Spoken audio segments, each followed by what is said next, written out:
विनाश काले विपरीत बुद्धि।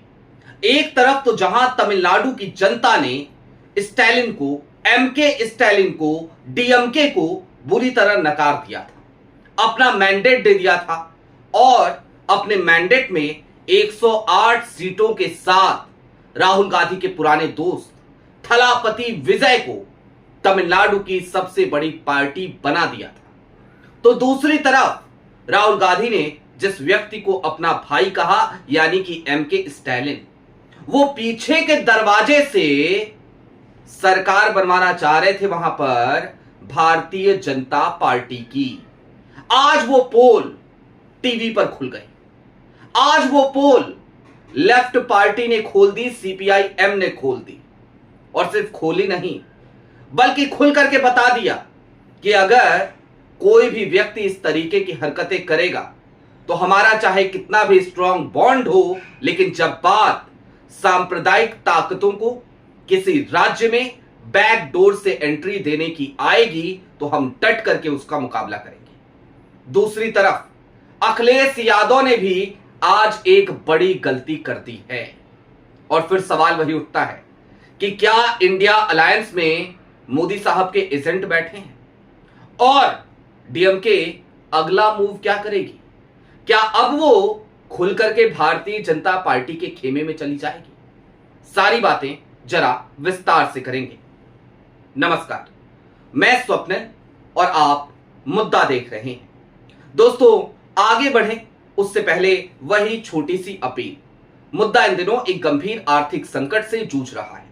एक तरफ जहां हमारे मेन बैंक अकाउंट्स बीते लंबे समय से फ्रीज चल रहे हैं, तो दूसरी तरफ हमारे 2.5 साल पुराने चैनल को हमसे लंबे समय तक छीन कर रखा गया था। ऐसे में डे टू डे ऑपरेशंस में मुद्दा को काफी मुश्किलों का सामना करना पड़ता है। लिहाजा आपसे गुजारिश है, यदि आप चाहें तो स्क्रीन पर दिख रहे क्यूआर कोड या फिर के नीचे दिख रहे यूपीआई नंबर्स के जरिए मुद्दा की छोटी छोटी मदद जरूर कीजिएगा, ताकि हमारी बेबाकी यूं ही बरकरार रहे।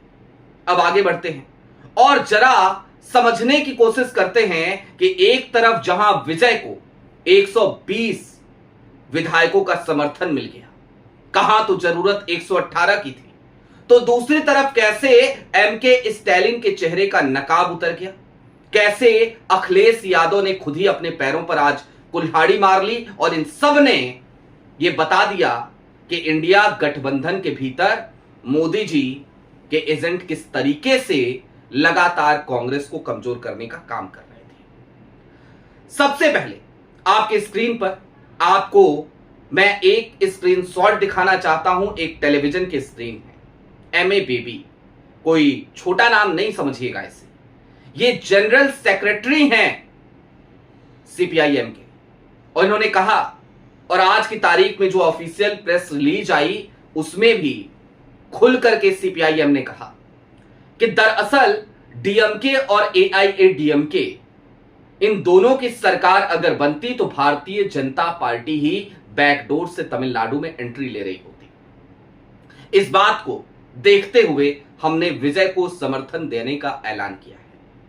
और सिर्फ सीपीआई-एम या सीपीआई की बात नहीं है, इंडियन मुस्लिम लीग जो कल तक समर्थन देने को मना कर रही थी विजय को, जो कल तक ये कह रही थी कि डीएमके वाले स्टैलिन साहब जो भी कहेंगे हमारे लिए वो सर्वमान्य होगा, उसने भी आज समर्थन दे दिया विजय को। विजय के पास आंकड़ा जिस वक्त वो गवर्नर के पास पहुंचे, आपकी स्क्रीन पर वो वीडियो एक बार फिर से चल रही है, उनके पास 120 विधायकों का समर्थन, 107 उनके खुद के, 108 माइनस विजय की एक सीट 107, 5 विधायक कांग्रेस के, 2 विधायक वीसीके के, लेफ्ट की दोनों पार्टियों के 2-2 यानी कि 4 विधायक और 2 विधायक मुस्लिम लीग के। इन सब का समर्थन आ गया एक झटके में। सबने डीएमके के सेक्युलर प्रोग्रेसिव अलायंस को छोड़ दिया, स्टैलिन को अकेला छोड़ दिया और कहा भारतीय जनता पार्टी का साथ दोगे ना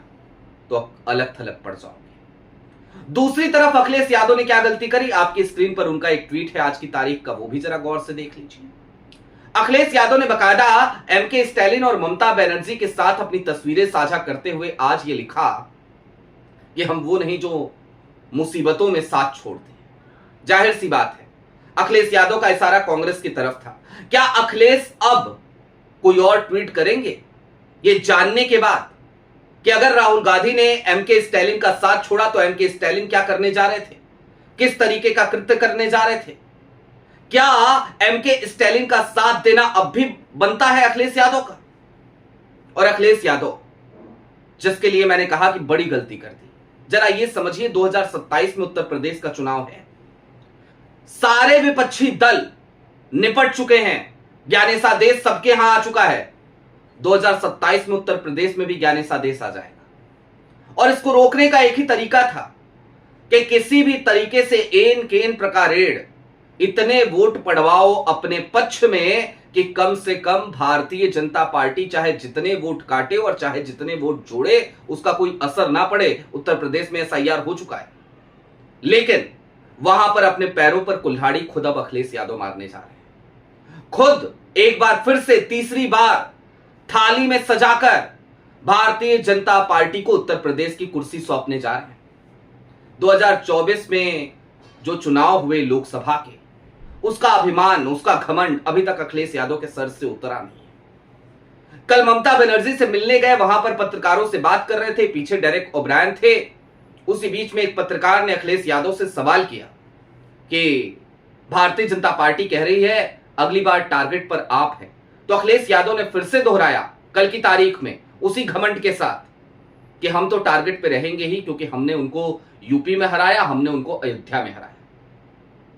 भाई अकेले हराया क्या, या अकेले हरा पाते क्या? उत्तर प्रदेश में जो नतीजे आए वो इंडिया गठबंधन, इंडिया अलायंस की बदौलत आए। उत्तर प्रदेश का दलित, वंचित, शोषित वर्ग का मतदाता अगर अखिलेश यादव के प्रत्याशी को वोट दे पाया तो इसलिए दे पाया क्योंकि वहां पर राहुल गांधी का भी चेहरा था। सिर्फ और सिर्फ अखिलेश यादव की वजह से वो वोट देने में बहुत असहज महसूस करता। और ऐसा नहीं है कि अखिलेश यादव कोई अनपढ़ व्यक्ति हैं या नासमझ व्यक्ति हैं या मूर्ख व्यक्ति हैं। भली भांति तौर पर ये सारी बातें वो समझते हैं, जानते हैं। उसके बाद भी उनका इस तरीके की बातें कहना जाहिर सी बात है बड़ा अटपटा लगता है, बड़ा बचकाना लगता है। अरविंद केजरीवाल का समर्थन करने आए थे ना यहां दिल्ली में। और दूसरी बात, जरा एक बात समझिए, कांग्रेस को ये तमाम क्षेत्रीय छत्रप बार बार क्यों चाहते हैं कि वो किसी एनजीओ की तरह काम करे? कांग्रेस कोई एनजीओ नहीं है, कांग्रेस एक राजनीतिक दल है। और ये जितने भी क्षेत्रीय छत्रप हैं, इन सब ने कभी ना कभी कांग्रेस के वोट बैंक पर ही कब्जा करके अपना अस्तित्व पाया है। आज कांग्रेस थोड़ी सी अगर कोशिश कर ले, थोड़ी सी खड़ी होते दिखे, तो सब एक साथ मधुमक्खियों की तरह कांग्रेस के पीछे पड़ जाते हैं। नहीं, तुमको नहीं उठना है। क्यों नहीं उठना है भैया? क्योंकि भारतीय जनता पार्टी से तुम्हारी तो सेटिंग हो जाती है। भाई स्टैलिन ने आज एग्जाम्पल दिया, उत्तर प्रदेश में मायावती लगातार एग्जाम्पल दे रहे हैं। कल को अखिलेश यादव का क्या भरोसा, क्या भरोसा? और कैसे कर ले भरोसा? किस बात पे करें भरोसा? एमके स्टैलिन पे तो भरोसा था ना, तोड़ दिया ना उन्होंने भरोसा। कल एमके स्टैलिन की पार्टी ने जो रिजोल्यूशन पास किया, उस रिजोल्यूशन में, उस प्रस्ताव में तीसरे नंबर का बिंदु, मैं बार बार इसको कह रहा हूं कि इसको डिकोड करने की जरूरत है। उन्होंने सीधे तौर पे कहा, दो बातें कही तीसरे नंबर के पॉइंट में कि पहला, तमिलनाडु में हम दूसरा चुनाव नहीं चाहते, बाई इलेक्शन नहीं चाहते, फिर से चुनाव नहीं चाहते, हम यहां राष्ट्रपति शासन नहीं चाहते। दूसरा, हम ये नहीं चाहते कि एंटी द्रविड़ कोई पार्टी राजनीति में आए। तो भैया द्रविड़ राजनीति करने वाली तो दो ही पार्टियां थी तमिलनाडु में, एक आपकी थी, एक एआईएडीएमके थी, इसके अलावा तो कुछ था नहीं। और आज आपकी पोल खुल गई। आज आपकी पोल सीपीआईएम ने अपनी प्रेस रिलीज में भी खोली और सीपीआईएम के जनरल सेक्रेटरी ने टीवी की स्क्रीन पर भी खोल करके रख दी, बता दिया कि आखिरकार हम विजय का समर्थन करने क्यों जा रहे हैं।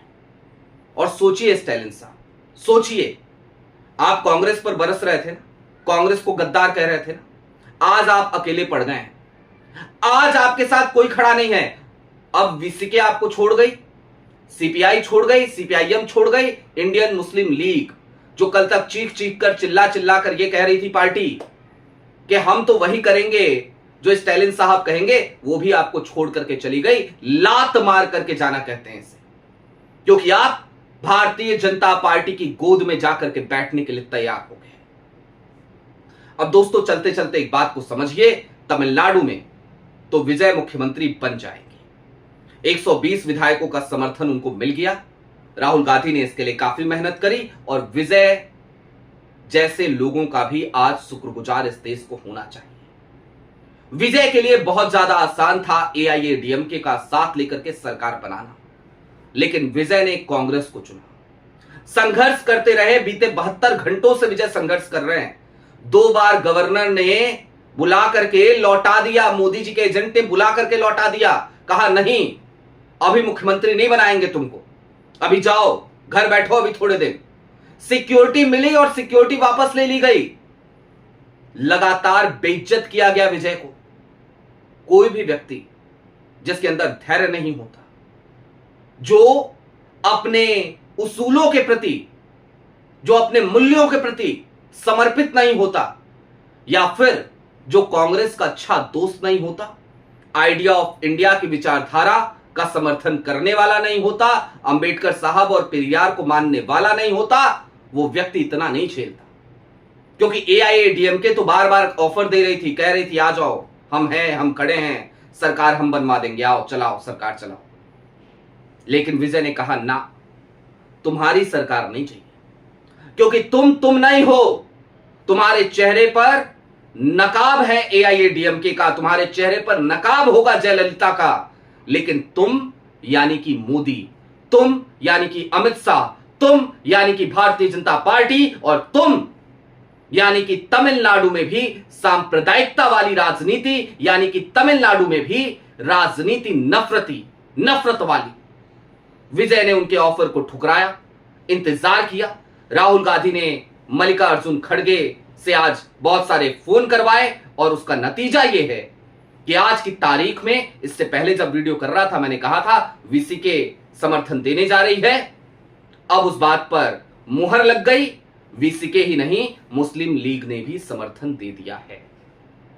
यानी कि कुल मिलाकर एक तरफ विजय का रास्ता साफ, तो दूसरी तरफ इंडिया में बैठे मोदी के एजेंट, इंडिया में बैठे तमाम स्लीपर सेल, इंडिया में बैठे तमाम गद्दार, उनके चेहरे से भी नकाब हट गया, वो भी एक्सपोज हो गए, बेनकाब हो गए। आपकी क्या राय है वो हमें कमेंट बॉक्स में जरूर बताइएगा।